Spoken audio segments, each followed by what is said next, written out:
Good afternoon and welcome to the McConnell Center series on why you should read John Stuart Mill's On Liberty. I'm Shelby Disney, a senior scholar here at the McConnell Center, and I have the distinct privilege of welcoming our guest speaker tonight. Dr. Aurelein Craiutu is a professor and chair in the Department of Political Science at the Indiana University in Bloomington. He's published and edited several books on French political thought, including Tocqueville on America After 1840, A Virtue for Courageous Minds, Moderation in French Political Thought, and Faces of Moderation, The Art of Balance in the Age of Extremes. His latest book is Why Not Moderation? Letters to Young Radicals. Please join me in welcoming Dr. Craiutu to the McConnell Center.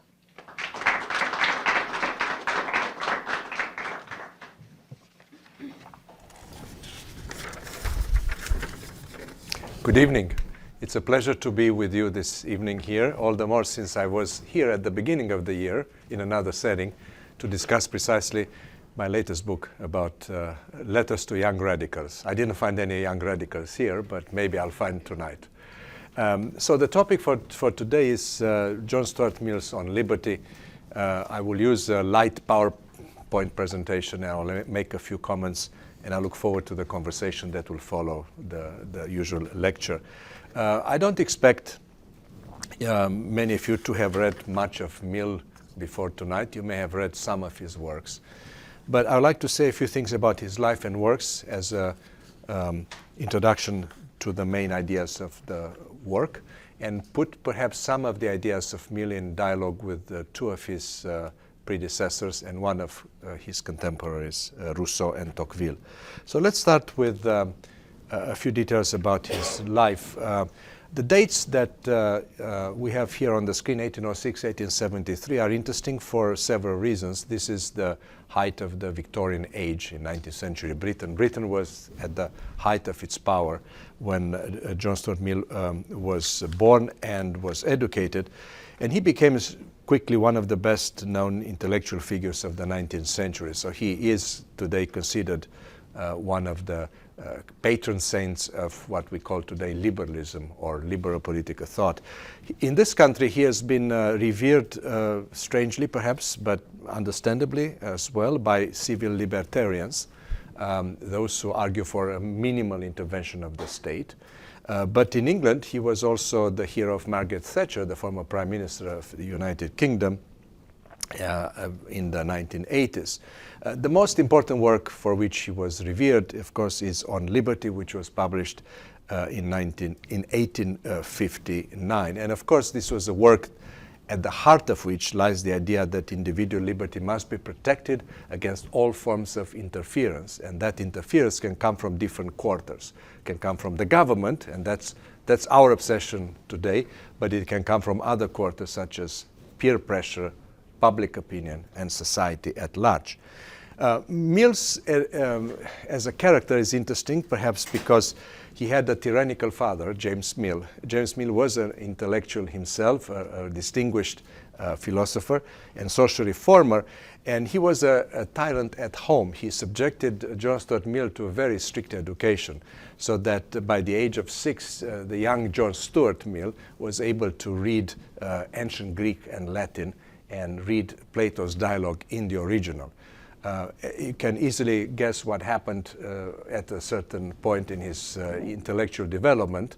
Anyone who is subjected to such a strict, rigorous learning will have a mental breakdown, and this is exactly what happened with John Stuart, young John Stuart, who was kind of taken aback by this rigorous course of education and had to recover from that.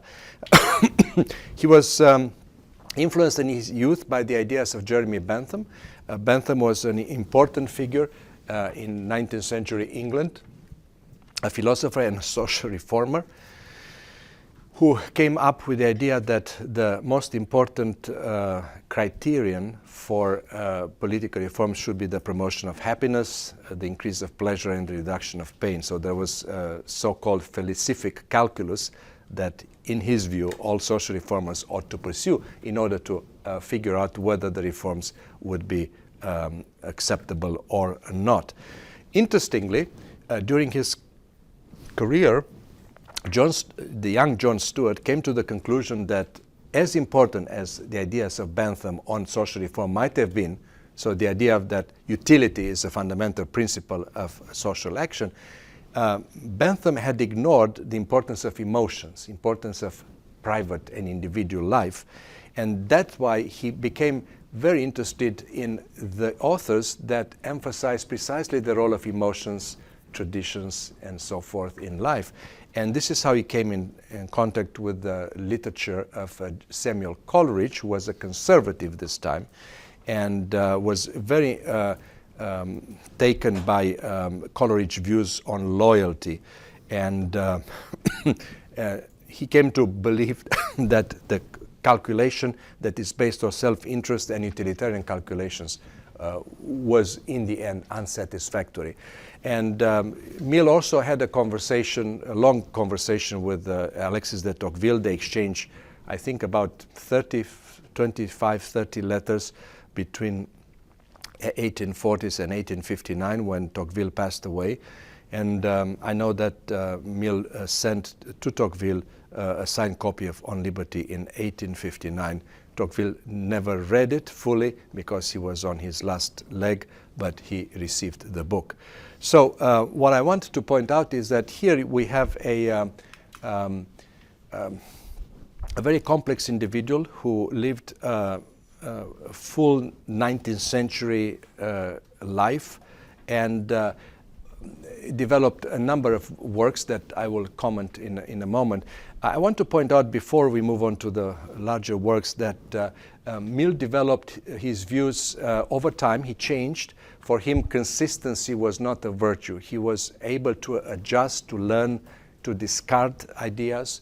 And he became very, let's say, enamored at the beginning and very taken with his wife, Harriet Taylor, who played a major role in his life. Mill met Harriet Taylor in the early 1830s. At the time, Harriet was married to a wholesale retailer in London, and they had a platonic relationship until Harriet Taylor's first husband passed away in 1849, and they got married in 1851. The intellectual dialogue between Harriet Taylor and John Stuart Mill is important because she did have a strong influence on his political views. And this is most evident in another book that we haven't read for tonight, which is The Subjection of Women, but is included in the Penguin edition that you have. It's a masterpiece of the feminist literature in which Mill put forward a very strong argument for the equality between the sexes. So it's a very liberal defense of equality of the sexes. But I want to underscore the importance of Harriet Taylor's views, and he wrote about this in his autobiography, a work that I recommend. It's a short book, unlike others by Mill. It's a short book in which he recounts his intellectual development. What's interesting is what he says here in autobiography. While she rendered me bolder in speculation on human affairs, especially on political views, her practical turn of mind and her almost unerring estimate of practical obstacles repressed in me all of the tendencies that were really visionary. So Harriet had this capacity of bringing, let's say, Mill to the ground, so to speak, to connect his larger views on human existence to practical concerns. And it's interesting that he acknowledges the importance of others in his intellectual development. So we have his father, first and foremost, the domestic tyrant, as I called him, and then we have Bentham, Coleridge, and Harriet Taylor. Mill was a prolific writer, as I pointed out earlier. I listed here some of his most important works, but he wrote a lot. I think his collected works published by the University of Toronto amount to about 20-25 volumes, thick volumes. We have here a selection, Principles of Political Economy, 1848, On Liberty appeared in 1859, Considerations on Representative Government in 1859, Utilitarianism in 1861, the other book that I mentioned, The Subjection of Women, in 1869, and then the autobiography in 1873. There are others. But these are, in my view, the most important ones, and I encourage you to precisely look at the autobiography, because it's an interesting account of his intellectual development. I would like next to briefly put Mill's ideas on liberty in dialogue with two thinkers, Jean-Jacques Rousseau and Alexis de Tocqueville. If we look at Rousseau's ideas in The Social Contract, a book that some of you may have read, published in 1762, so almost a century earlier, Rousseau in The Social Contract draws a distinction between natural liberty and civil liberty. Natural liberty is the liberty that we enjoy in the state of nature, whereas civil liberty is the liberty that we enjoy in a civil government.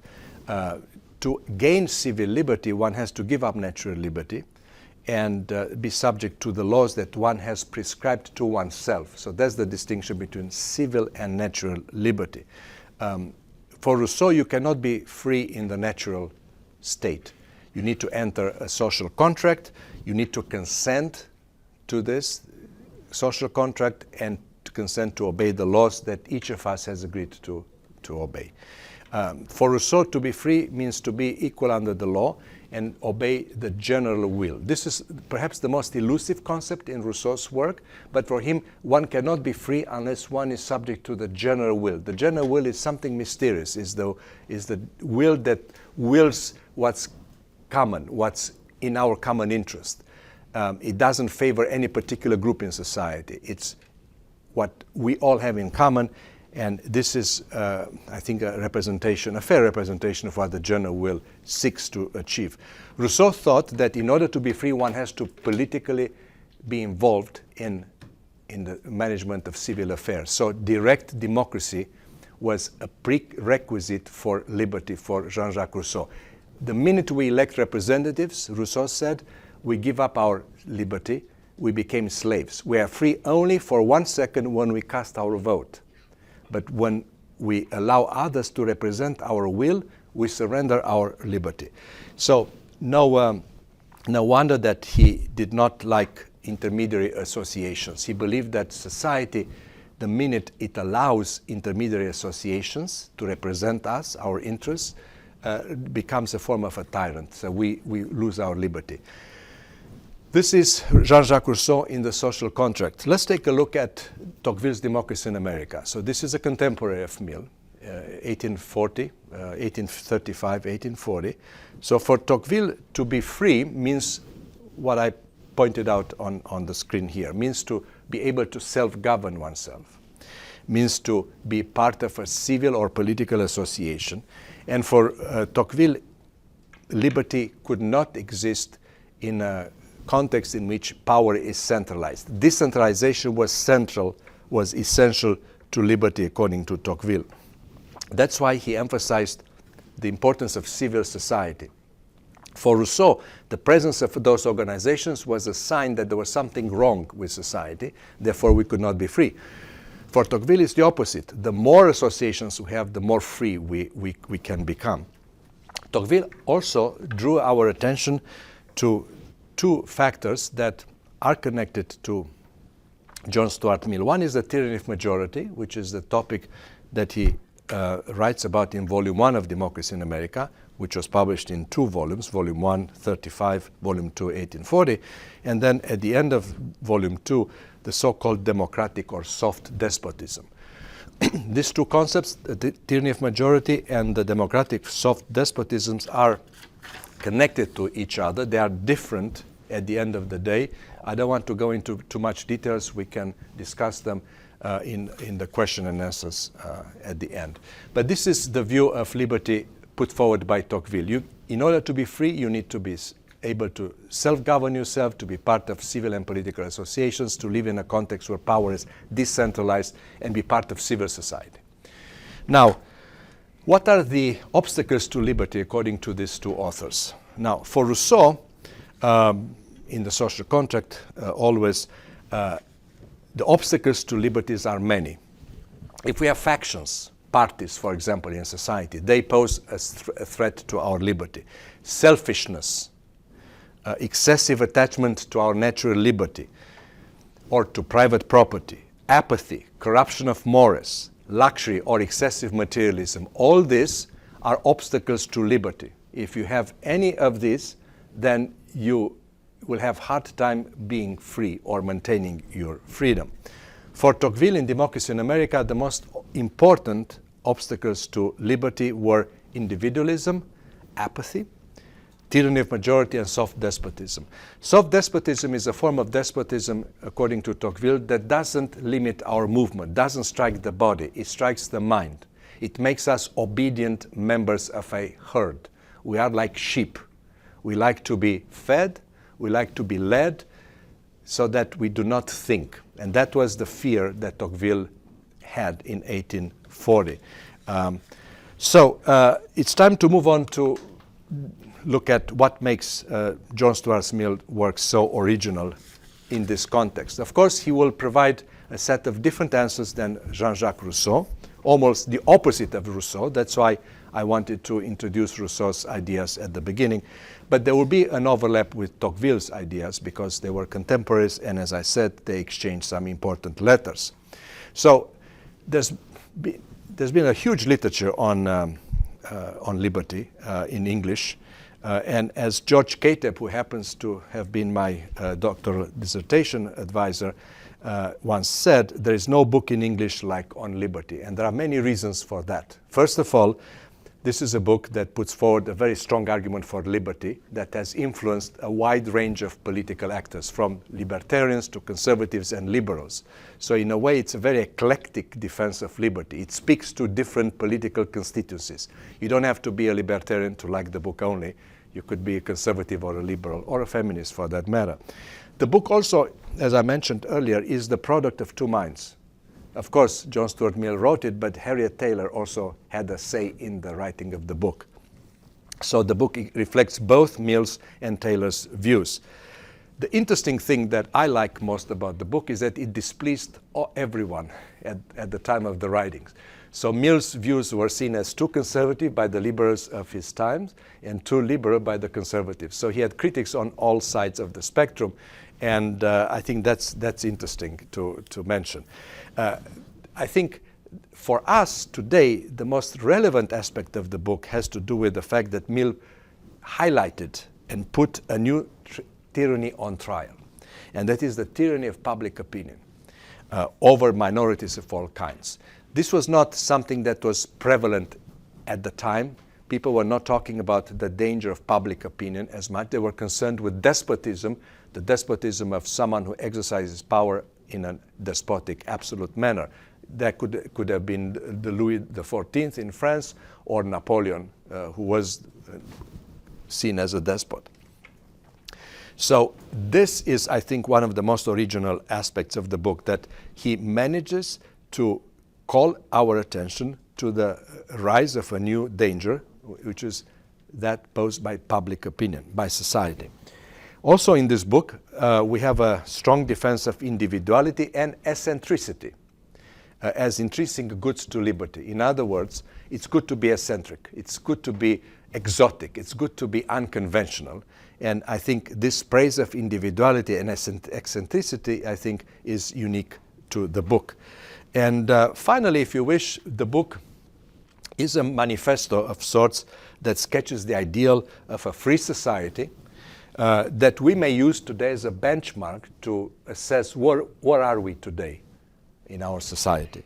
For example, how are we dealing with freedom of speech? How are we dealing with freedom of thought, and so forth? So for all of these reasons, I think the book is original and deserves to be read. The most famous thing about the book, however, has to do with the harm principle, which is my least favorite aspect of the book, to be honest. The harm principle is the subject of chapter 1, as you may have seen, and it has to do with a criterion that highlights the limits of legitimate state interference in our lives. And all of the pages, by the way, refer to the Penguin edition, so 16 in the Penguin edition. And it's the principle is clearly highlighted by Mill in the following words: the sole end for which mankind are warranted, individually or collectively, in interfering with the liberty of the action of any of their number is self-protection. The only purpose for which power can be rightfully exercised over any member of a civilized community against his will is to prevent harm from others. So this is the key idea here, that the government is legitimately entitled to interfere with our actions in order to prevent harm to others. Now, the concept of harm is very ambiguous, and there's no need for me to emphasize the ambiguity of this concept. Mill draws a distinction between self-regarding and other-regarding actions, and he wants to clearly emphasize that the only part of the conduct of anyone for which one is amenable to society is that which concerns others. Over himself, over his own body and mind, the individual is sovereign. This is on page 16. So this is a criterion that delineates very clearly what the government is entitled to interfere with and what the government is not or society is not entitled to interfere. This is the so-called harm principle. Of course, the very distinction here between self-regarding and other-regarding actions is essential for understanding Mill's argument, but it's problematic in itself. We can talk more in the question and answers time about that. But there are some consequences of this principle that I want to highlight here. And the most important one, I think, is listed on page 19 of the Penguin edition, where Mill states the only freedom which deserves the name is that of pursuing our own good in our own way, so long as we do not deprive others of theirs or impede their efforts to obtain it. And this is another consequence of the harm principle. If anyone doesn't act that is hurtful to others, then there's a prima facie case for punishing him. So you and all of us are entitled to ask, how are we to assess what is an act that is hurtful to others, especially in the context of today's contemporary debates on hate speech, hate crimes, and so forth? But I think that Mill was very clear on this. Mill said and would say still that there is a sphere of action, this is on page 18, in which society has, if any, only an indirect interest, comprehending all of that portion of a person's life and conduct which affects only himself, or if it also affects others, only with their free, voluntary, and undeceived consent and participation. So the question that I would like to ask briefly here is what does this entail in reality? Where does this lead us, this last principle? And I think that there are a few applications here that I think are pretty clearly highlighted in Mill's work. What does the work advocate? Well, liberty of conscience in the most comprehensive sense. We must have that. Absolute freedom of opinion and sentiment on all subjects, practical or speculative, scientific, moral, or theological. Liberty of tastes and pursuits. Liberty of framing the plan of our life to suit our own character. Of doing as we like without impediment from our fellow creatures, so long as we do not harm them, even though they should think our conduct foolish, perverse, or wrong. And finally, the liberty of combination among individuals, freedom to unite for any purpose not involving harm to others. This is on pages 18 and 19 in our edition. These are revolutionary principles, if you think about it, in terms of practical recommendations, but also theoretical recommendations. And I think that if we step back and try to figure out what Mill wanted from us, is that there should be no paternalism. He was against any form, probably reacting against the paternalism of his own father, James Mill, as I mentioned earlier. Each of us must be respected as the proper guardian of our own health, whether bodily, mental, or spiritual. Nobody can tell us how to conduct our lives beyond a certain point. And that's why I think that though this is a complicated topic because he worked for the East India Company, one could say that according to this view, no one is entitled to civilize or improve others by interfering with their choices, by telling them, for example, what to eat, how to dress, what to read or not to read, where to go, whom to associate with or not. So these are the applications. The last part of the book, chapter 5, returns to these topics, and there is a list of topics that I will end up my lecture with, and we can talk about applying some of these ideas to concrete cases. But I think that the larger question here is, what are the limits of the authority of the society over the individual? And I think that the principle is stated in crystal clear terms. The individual is not accountable to society for his action insofar as they concern the interests of no person but himself.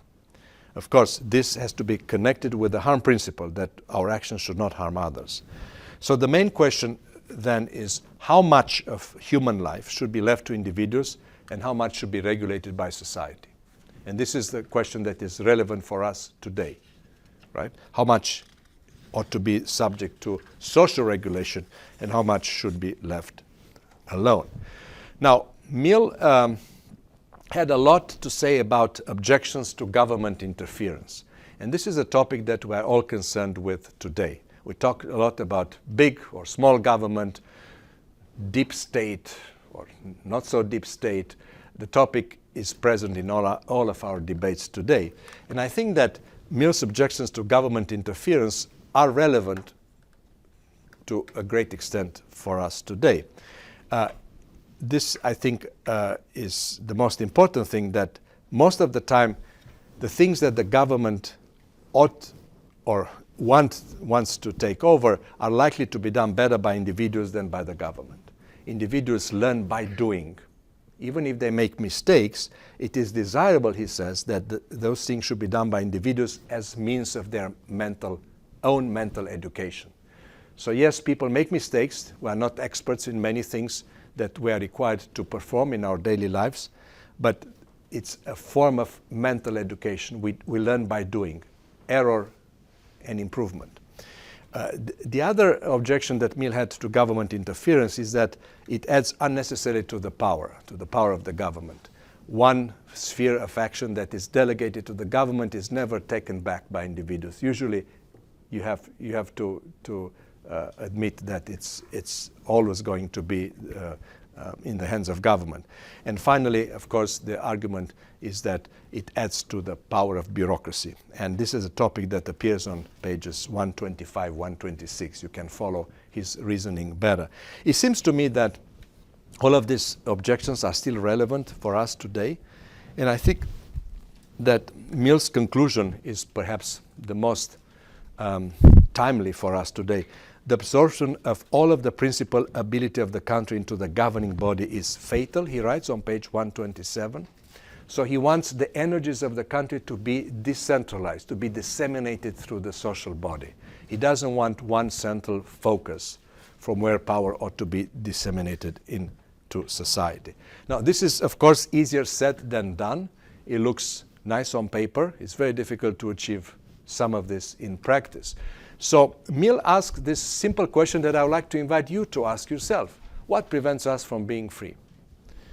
Well, there are many obstacles to liberty, as I mentioned before, with regard to Rousseau and Tocqueville. Rousseau emphasized some external but also inner obstacles, like attachment to material pursuits. Mill is concerned with different things. He is aware that a good part of our actions are limited by government, by the power of the government, but he was also paying a lot of attention in his book to the power exercised or the influence exercised by other groups or the public opinion. So it's not necessary to be obsessed with the government, he says, because sometimes the greatest obstacles to our freedom come from public opinion. And that's why he writes this on page 11, which I think is visionary for his time, that needs protection also against the tyranny of the prevailing opinion and feeling, against the tendency of society to impose its own ideas and practices as rules of conduct on those who dissent from them. This is on page 11. And that's why I think he concludes that there should be a limit to the legitimate interference of the collective opinion with individual opinion. So I want to emphasize this phrase here, the tyranny of the prevailing opinion and feeling, which is a novel topic for his time, 1859, but it's a topic that resonates at least with us today, or most of us today. And this is the topic of what I called it, with an imperfect term, social tyranny. But it's probably not the best term that, but I invite you to find a better one. This is a new form of tyranny, exercised not by one person, not by one tyrant, but by society, by public opinion. So it's very difficult to put the finger on one tyrant here, because society has many tyrants. Society is us, and we, through our actions, contribute to this form of social pressure. So the question that Mill asked is how and when society or public opinion can become a tyrant. Okay?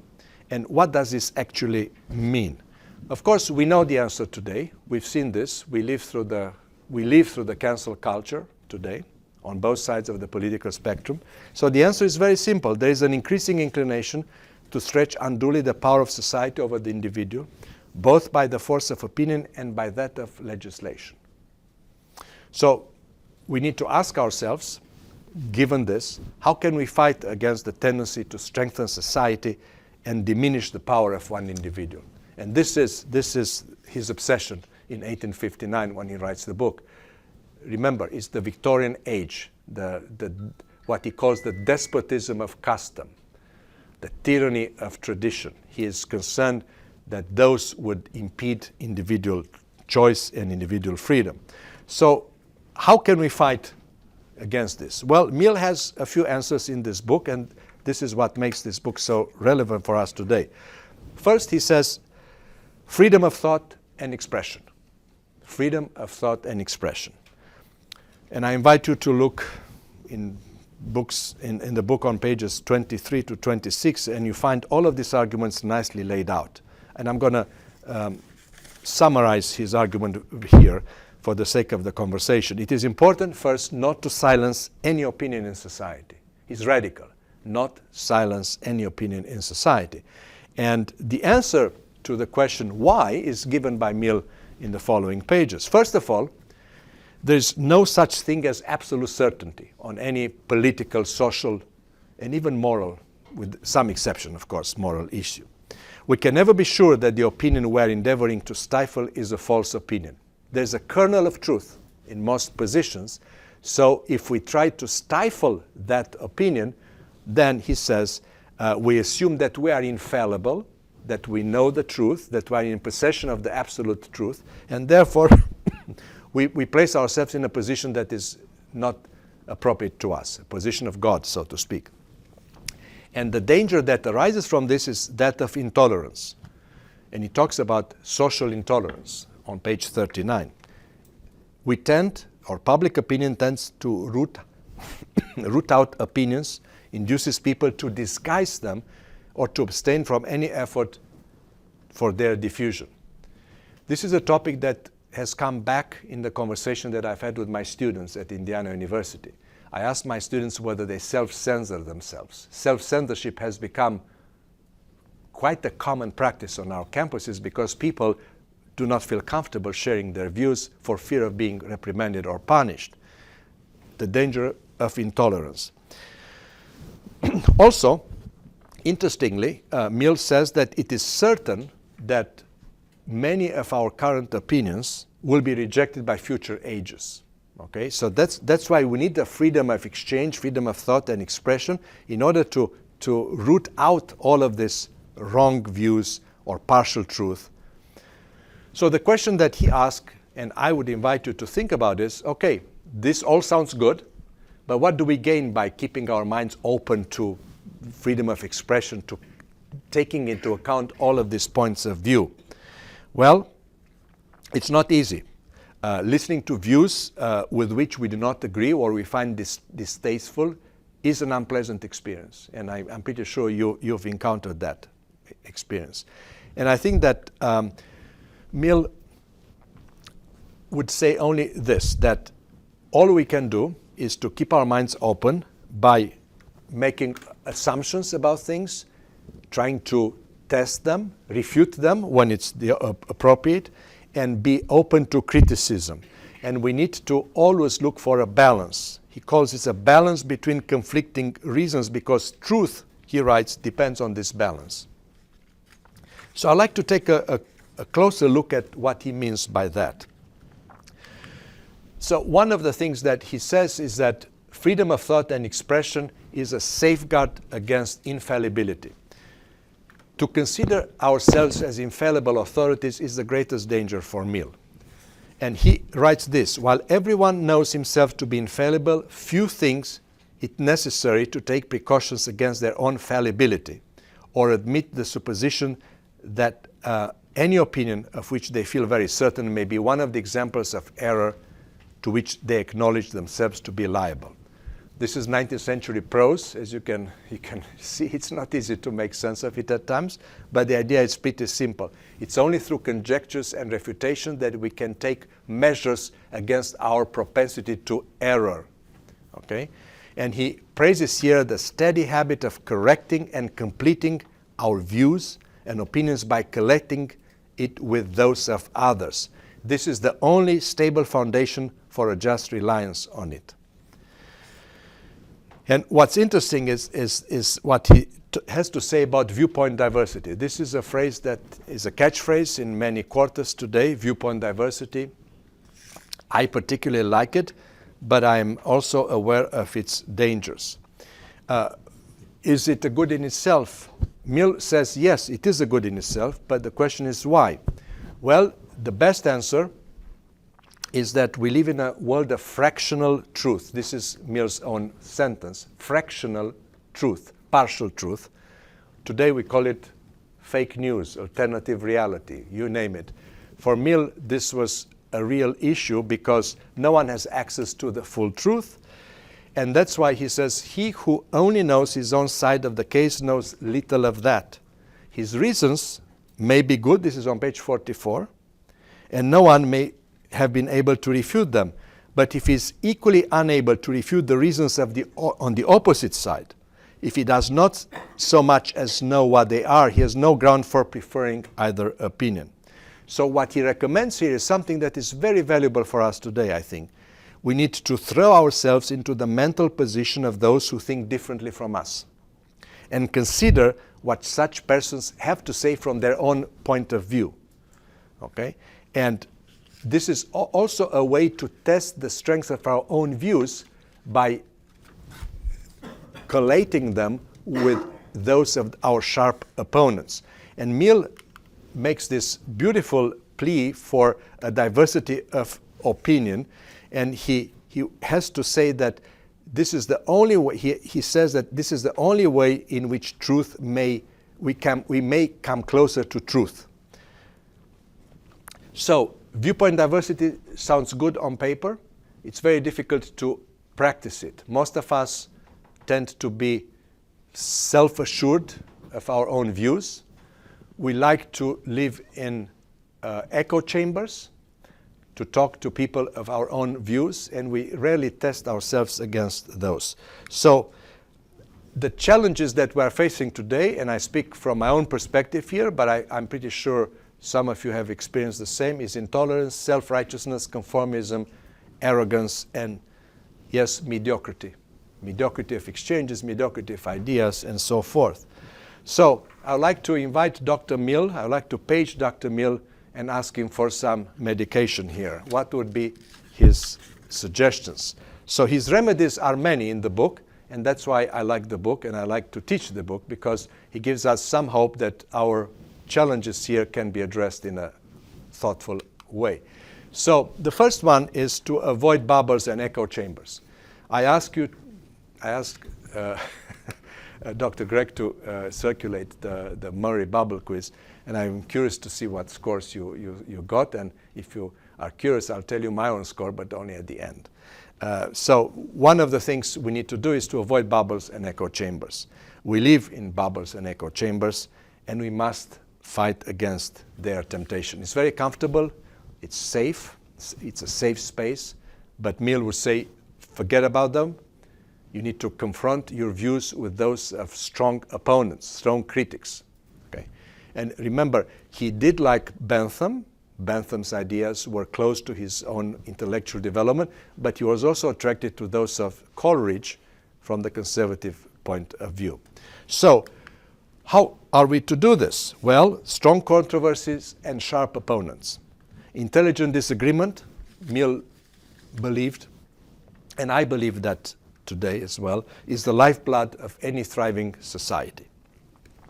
So in other words, what we ought to do is to learn to defend not only our own views, but we need to learn how to engage and refute the reasons on the opposite side. Which means, at the end of the day, that we need to engage in genuine dialogue with those who disagree with us. And Mill writes on page 44, he must be able to hear those reasons from persons who actually believe them, who defend them in earnest. He must know them in their most plausible and persuasive form. What this amounts to, of course, is that we need to look for and cultivate strong opponents. So Mill says this on page 45, that our prayer should be, Lord, enlighten thou our enemies, sharpen their wits, give acuteness to their perception and clearness to their reasoning powers. If opponents, page 45, of all important truth do not exist, it is indispensable to imagine them and supply them with the strongest arguments which the most skillful devil's advocate can conjure up. So this is the practice that the Catholic Church has taken up, right, when they use the devil's advocate procedure here. So we need to figure out what the strongest arguments against our views are, even when we don't have opponents ready to voice them. The other remedy that he would recommend, or he recommended, is to cultivate the art of civil disagreement. Now, this sounds, again, very nice on paper. It's not that easy in practice. What does it mean? Well, today we disagree about many issues. I do not need to tell you what topics we disagree about. We disagree about race, we disagree about bathroom policies, transgender sports, healthcare laws, and of course the 45th and soon to be 47th president.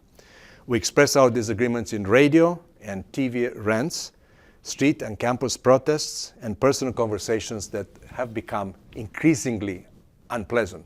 There are two topics people don't like to talk about at dinner, polite dinner tables, right? One is money, the other one is politics. Okay? And there's a reason for that.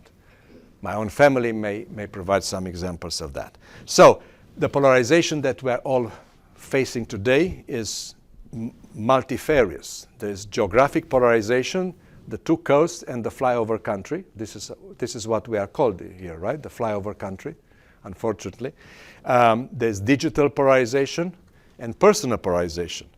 As Brett Stevens in his article, The Dying Art of Civil Disagreement from 2017 noted, fully 50% of Republicans would not want their child to marry a Democrat, and nearly a third of Democrats return the sentiment.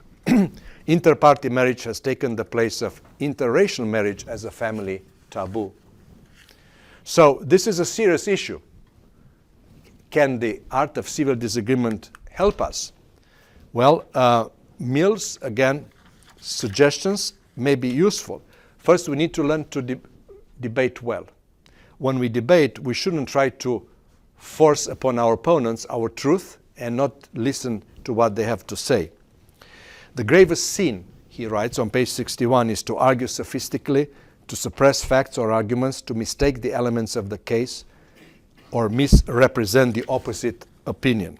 This is something that Mill wants us to avoid, and this is something that is central to relearning the art of civil disagreement. But learning how to debate well would not take us too far. Mill had a romantic side. As I mentioned, probably from reading authors such as Coleridge or from talking to his wife, who was a pragmatic, but also, I think, a very strong individuality. So Mill believed that another way to save our liberty in an age of increasing conformism is to cultivate individuality. Now, this is probably the most interesting for some part of his work, because here Mill speaks about something that we've seen increasingly present in our society today. He writes this in 1859. There is now scarcely any outlet for energy in this country except business. Okay? And what's interesting here is that he says, look, we may be progressive, we may have made progress in some direction, but there is a point in time where this progress would stop, and that point in time is when we no longer possess what he calls individuality. And he was concerned again with the increasing conformism of his time, of the Victorian age. So he recommends us to fight against conformity and what he calls the despotism of custom.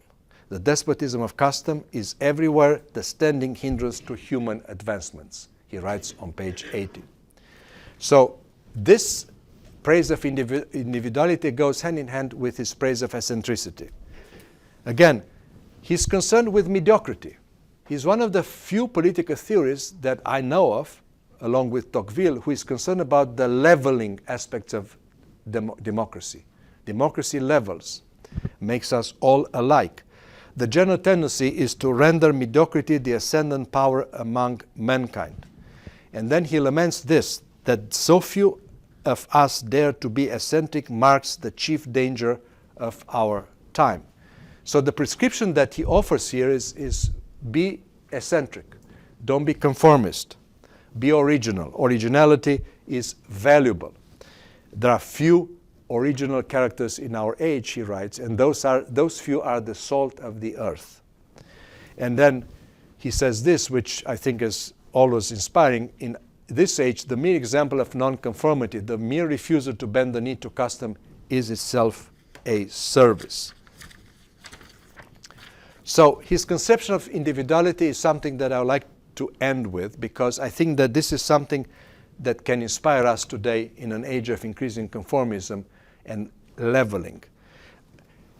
When Mill praises individuality as essential to freedom, he is following in the footsteps of Wilhelm von Humboldt, the German writer from whom he took the epigraph of the book. Wilhelm von Humboldt was a German liberal who was instrumental in the founding of the Free University in Berlin. For Humboldt, as well as for Mill, the end of man is the highest and the most harmonious development of one's power. In other words, we have many powers, many forces within us, but they remain latent, dormant. So our task is to develop them. For that, we need to live in a context that allows us to bring to light all of those potentialities in us. So the goal for Mill, as well as for Humboldt, would be to develop true individuality and being like a tree. The metaphor of being like a tree appears in the book on page 68. Human nature, he writes, is not a machine to be built after a model and set to do exactly the work prescribed for it, but a tree which requires to grow and develop itself on all sides according to the tendency of the inward forces which make it a living thing. Of course, the argument that he puts forward here goes against the tendency of his age that looks at human nature as sheep.